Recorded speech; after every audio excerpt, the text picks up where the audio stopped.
ജനങ്ങൾ ഏത് പക്ഷത്ത് നിൽക്കുമെന്നുള്ളത് നമുക്ക് പറയാൻ ബുദ്ധിമുട്ടാണ് മാഡം. എന്താ അങ്ങനെ? ഞാൻ പറഞ്ഞു വരുന്നത് എനിക്ക് നിങ്ങൾക്ക് ഒരു കണക്ഷൻ ഉണ്ടെന്നാണ്. ആക്ച്വലി എനിക്ക് മാഡത്തിന് വലിയ ഇഷ്ടമാണ്, അറിയോ? നാഹിദ്, അല്ല മാഡം, ഞാൻ പറഞ്ഞു വരുന്നത് നമ്മുടെ കൺമുന്നിലുള്ള ഈ ജനങ്ങളുണ്ടല്ലോ, അവർ കുറച്ചുനാൾ വേറൊരു നല്ല ഗ്രൂപ്പിനെ സപ്പോർട്ട് ചെയ്യും. എന്നാൽ ഇപ്പോ ദേ വേറെ ഗ്രൂപ്പിൽ വന്ന് ജോയിൻ ചെയ്തിരിക്കുന്നു. അവരുടെ ഉള്ളിലുള്ള ആ സ്നേഹം ആരോട് എപ്പോ തോന്നും, ഏത് ഭാഗത്തോട്ട് പോകും, ഇതൊന്നും നമുക്കൊരിക്കലും പറയാൻ പറ്റില്ല മാഡം. നീ എന്തിനാ ഇങ്ങനെയൊക്കെ സംസാരിക്കുന്നേ? ഡ്യൂട്ടി സമയത്ത് ഇങ്ങനെയൊന്നും സംസാരിക്കാൻ പാടില്ല, അറിയാമോ? Sorry sir. ഡ്യൂട്ടിയിൽ ഫോക്കസ്ഡ് ആയിരിക്കണം. Okay sir.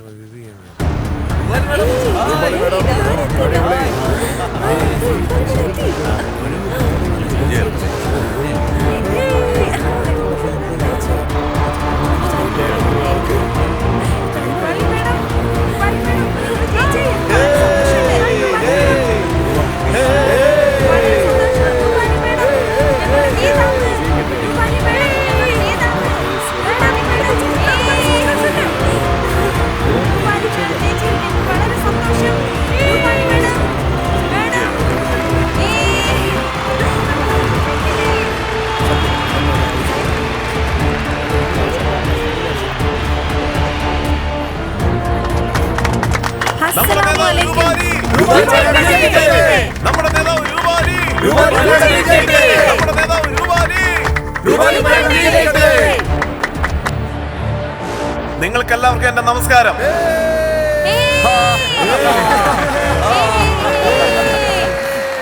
ലോക സമാധാനം ഉണ്ടാകട്ടെ, എല്ലാവർക്കും നല്ലത് നടക്കട്ടെ. ഇപ്പൊ നമ്മുടെ പുതിയ കൗൺസിലറിനെ നമ്മൾ സ്നേഹത്തോടെ സ്വാഗതം ചെയ്യാം. കൗൺസിലർ രൂപാലി വിജയിക്കട്ടെ.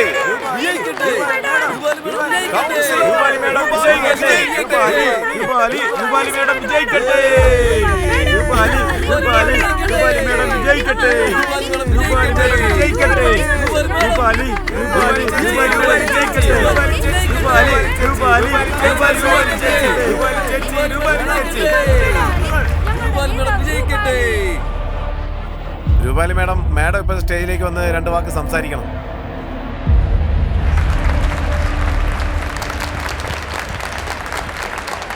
എന്റെ പ്രിയപ്പെട്ട ലോക്കി നഗറിലെ ജനങ്ങളെ അസ്സലാമു അലൈക്കും.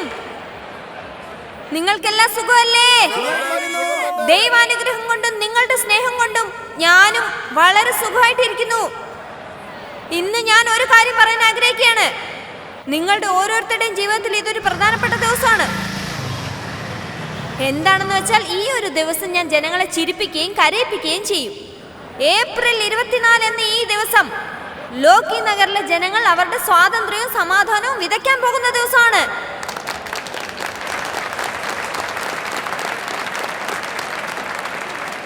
ലോക്കി നഗറിലെ ജനങ്ങളുടെ ഈ സ്ഥലത്ത് ഒരു പുതിയ ലോകം ഉണ്ടാവുകയാണ്. ഇത് നമ്മുടെ വിജയ ദിവസമാണ്. ലോക്കി നഗറിന്റെ 15ാമത്തെ പിറന്നാളാണ്. ഈ ദിവസം നമ്മൾ എല്ലാവരും വളരെ സന്തോഷത്തോടു കൂടി ഇരിക്കണം. ഇലക്ഷന് മുമ്പ് എനിക്ക് നിങ്ങളുടെ ഒന്നും മുന്നിൽ വന്ന് ഇങ്ങനെ സംസാരിക്കാൻ സാധിച്ചിരുന്നില്ല. ഞാൻ ഇവിടെ വരാത്തതിന് നിറയെ കാരണങ്ങളുണ്ടായിരുന്നു. പക്ഷെ ഇന്ന് ഞാൻ നിങ്ങളുടെ എല്ലാവരുടെയും മുന്നിലെത്തിയിരിക്കുകയാണ്. ഞാൻ നിങ്ങളോടെല്ലാം ചോദിക്കാൻ പോകുന്നത് ഒരേ ഒരു കാര്യം മാത്രമാണ്. എനിക്ക് ഇവിടെ ചെയ്യാൻ സാധിക്കുന്ന കാര്യങ്ങളെല്ലാം ചെയ്യും എന്നതിൽ യാതൊരു കോംപ്രമൈസും ഇല്ല. മാത്രമല്ല, ഈ ലോക്കി നഗർ ജനങ്ങളിലിരുന്ന് എന്റെ സഹോദരനായും ചിറ്റപ്പനായും സഹോദരിയായും എന്റെ കൂടെ നിന്ന് സപ്പോർട്ട് ചെയ്തു. നിങ്ങളെയെല്ലാം ഒരിക്കലും ഞാൻ ഒരവസരത്തിലും കൈവിടില്ലെന്ന് പറയുന്നു. എന്താണെന്ന് വെച്ചാൽ നിങ്ങൾ തന്ന സ്നേഹവും വിശ്വാസമാണ് ഞാൻ ഇന്ന് ഇവിടെ നിൽക്കാൻ തന്നെ കാരണമായത്. ഇനിയും നിങ്ങളുടെ സ്നേഹവും അനുഗ്രഹവും വീണ്ടും എനിക്ക് തരണമെന്ന് ഞാൻ നിങ്ങളോട് താഴ്മയെ അപേക്ഷിക്കുകയാണ്. ഇലക്ഷന് മുമ്പ് നിങ്ങളെ വന്ന് കാണാൻ പറ്റിയില്ലല്ലോ എന്ന് ഞാൻ വിഷമിച്ചു. അതിനെനിക്ക് ചില നിയന്ത്രണങ്ങൾ ഉണ്ടായിരുന്നു. വളരെയേറെ സമ്മർദ്ദങ്ങൾ തന്ന് ചില ആൾക്കാർ എന്നെ തളച്ചിടാൻ നോക്കി. പക്ഷേ ഇപ്പൊ ഞാൻ നിങ്ങളുടെ എല്ലാം മുന്നിൽ വന്ന് നിന്ന് ഞാൻ നിങ്ങളുടെ കൂടെ ഉണ്ടെന്ന്. ഇമ്പോർട്ടന്റ് മാറ്റർ ആണ്. എന്താ സംഭവം? ഗുലാബിന്റെ പേരിലെ വാറന്റ് ഇഷ്യൂ റിലീസ് ചെയ്തേക്കാണ്. ഗുലാബ്?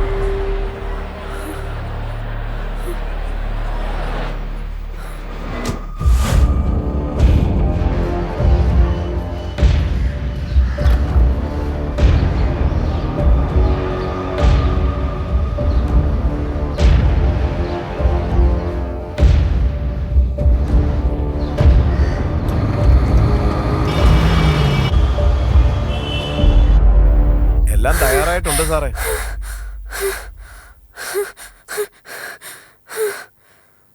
പോ.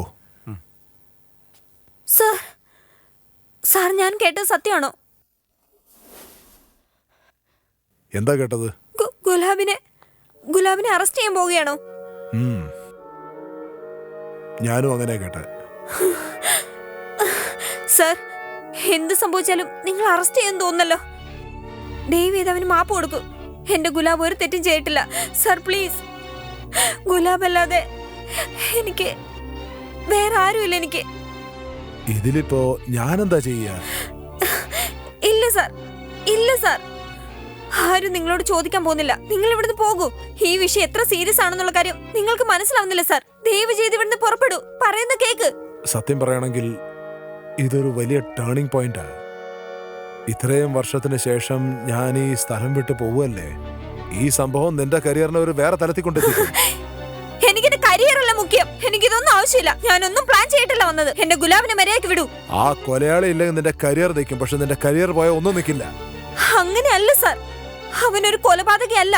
അവൻ വേണോന്ന് വിചാരിച്ച ഒരു ജീവികളെ ഇതുവരെ കൊന്നിട്ടില്ല സാർ. മാനാഭിമാനത്തിന്റെ പേരിൽ എല്ലാവരും അവനിൽ പഴിചാരിക്കൊണ്ടിരിക്കുക. സാർ എന്നെ വിശ്വസിക്കേ, നിങ്ങൾക്ക് മനസ്സിലാവില്ല സാർ. ഒരേ ഒരു തവണ ഒന്ന് പോയിട്ട് വാ. നിങ്ങൾ ഇത് മാത്രം ചെയ്ത് എന്റെ ജീവിതം തന്നെ മാറിമറിയും സാർ. ഞാൻ രൂപാലി. നിങ്ങൾ എന്ത് പറഞ്ഞാലും ഞാൻ അനുസരിക്കാം. ഈ രാഷ്ട്രീയം തന്നെ വിട്ടേക്കാം. ഒന്ന് മനസ്സിലാക്ക്. എനിക്കെന്റെ ഗുലാബിനെ മാത്രം തന്നാ മതി സാർ. പ്ലീസ് സാർ, ഇത് കാരണം നിങ്ങളുടെ ജീവിതം തന്നെ മാറും സാർ. എനിക്കെന്റെ ഗുലാബിനെ തിരിച്ചു തരൂ. ശരി, എണീക്ക് എണീക്ക്. നീ വിഷമിക്കണ്ട, ഞാൻ നോക്കിക്കോളാം. ഞാൻ നോക്കട്ടെ.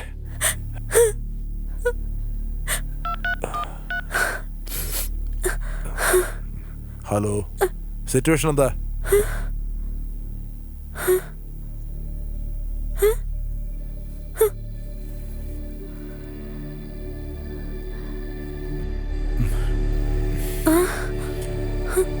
രൂപാളിയുടെ ടീം അവളെ വിട്ടേച്ച് പോയി. ഇനി ഒന്നും ചെയ്യാൻ പറ്റില്ല.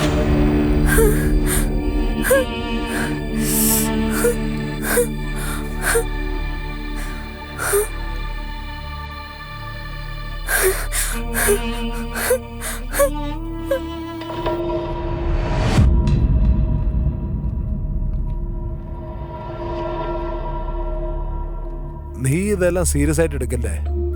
തീർച്ചയായും ഇക്കാര്യത്തിൽ നിങ്ങൾ വ്യക്തമായ ഒരു തീരുമാനം എടുത്തേ പറ്റൂ.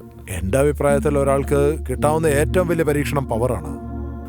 ഒരാൾ തന്റെ പവർ കൃത്യമായി പ്രയോജനപ്പെടുത്തിയില്ലെങ്കിൽ വരുന്ന പ്രതിബന്ധങ്ങളെ നേരിട്ടേ പറ്റൂ. ഒരു സാധാരണ വ്യക്തിയെ ചെറുതായി കാണരുത്. നിങ്ങളൊരു പക്ഷേ ഒരു ചായക്കടയിൽ ഇരുന്ന ചായയും കുടിക്കാൻ രാഷ്ട്രീയവും അറിയാം. നിങ്ങളെ ആര് വിശ്വസിക്കാന്? രാഷ്ട്രീയത്തെക്കുറിച്ച് നിങ്ങൾക്ക് എന്തറിയാം?